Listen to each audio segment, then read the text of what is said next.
Today on Absolute Anthem, I've got some news for you folks, as well as some brand new open world expedition gameplay from IGN's first coverage of Anthem. Now, as a reminder, my live stream schedule is live. It's locked and loaded. We've been streaming all week, and in fact, I've got a stream coming up tomorrow, Saturday, noon EST. We're going to be doing some talk show style commentary on Anthem, hanging out with chat, talking about all the footage that IGN has released and that we've seen throughout the week from other creators. It's going to be a lot of fun if you want to come chat Anthem. That's going to be the place to do it. We're also going to close out the stream by diving into the Resident Evil 2 Remake one-shot 30-minute demo. So lots of Anthem discussion, RE2 Remake demo. Come hang out Saturday if you got the time. I hope to see you there. Speaking of live streams, BioWare is hosting another developer live stream this Thursday, January the 17th at 4 p.m. EST. We're going to get to see some weapon stuff and possibly some other things that haven't yet been determined. They're going to be avoiding story spoilers, and I imagine they'll continue to do so at this point as the game is pretty close. And Ben Irving is going to be diving into a PC build with mouse and keyboard. I know a lot of people wanted to see mouse and keyboard firsthand with the devs. This is your chance to do so. Now, with the demo just a couple weeks away, Mike Gamble is laying out some additional details for us. Yesterday, he talked quite a bit about XP and progression, as well as cosmetic currency. So in the two demo windows, the VIP and the open free demo, we're going to be seeing scaled XP currency and progression. So you'll be able to level faster in the demo. You'll be able to see more of the demo, hopefully all of what the demo has to offer. They don't want to make people experience the full progression curve and not be able to experience everything in the demo in those short two separate 2-day windows. Now, they're also going to be giving us 100 coin. Coin is an in-game currency to use to purchase cosmetics.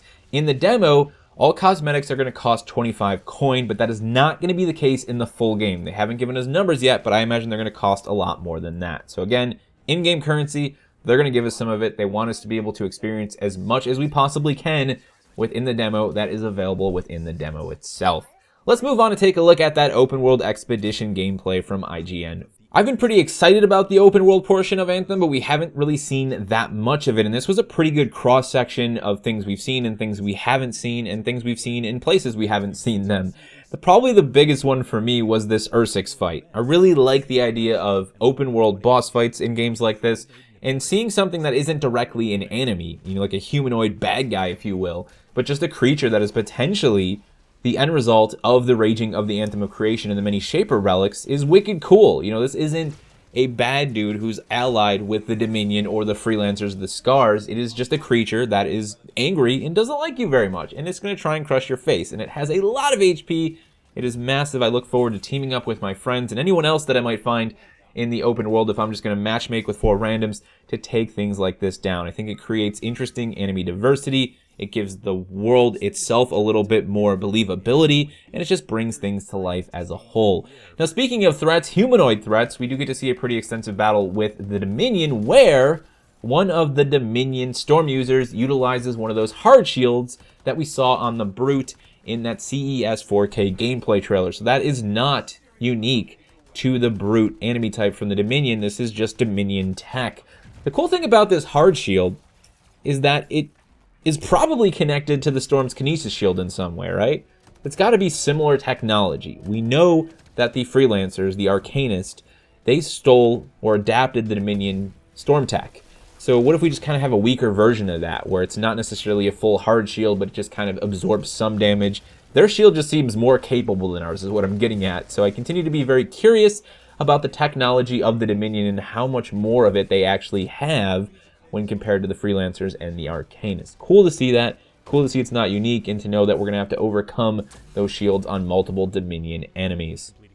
Now, a lot of people have been asking me about open world loot.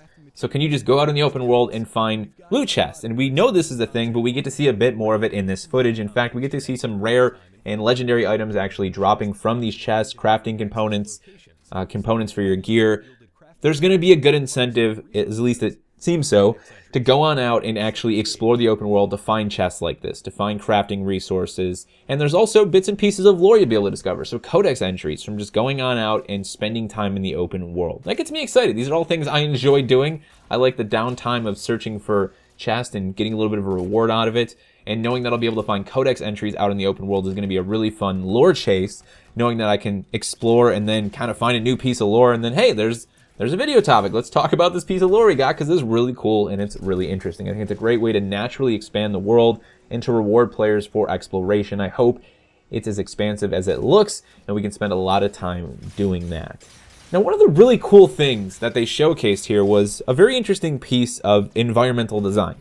So, yeah, we know the world is scattered with all these different Shaper relics. Well, in this case, there's a Shaper relic that actually acts as an elevator. It's this vortex tunnel that the player can get sucked into that carries them to the top of this like mountain range. So the map has a lot of verticality. We've already seen that. Apparently it's a lot more vertical than we thought it was, because this looks like a really long tunnel. Basically, it takes the player to a portion of the open world that they probably couldn't reach if they were just going to fly there. It would be too high, they might overheat, so they go through this tunnel and then get taken to the top. That's just wicked cool. That's a very interesting piece of design to see, and I've been really curious about the open world and what sort of fun, unique bits and bobs it might have. And this is very much one of those bits and bobs, so hopefully we get to see a lot more of said bits and bobs, just not the same one. Different bits and bobs, if you will. That's all from me, guys. If you want to check out that full footage, once again, the IGN links are down in the comment section and the description below. If you have any other thoughts for me, anything that you'd like to point out from any of the footage we just talked about today, feel free to drop it down there as well. Thank you all so much for watching, and as always, remember to be awesome to one another, because at the end of the day, that's all we got.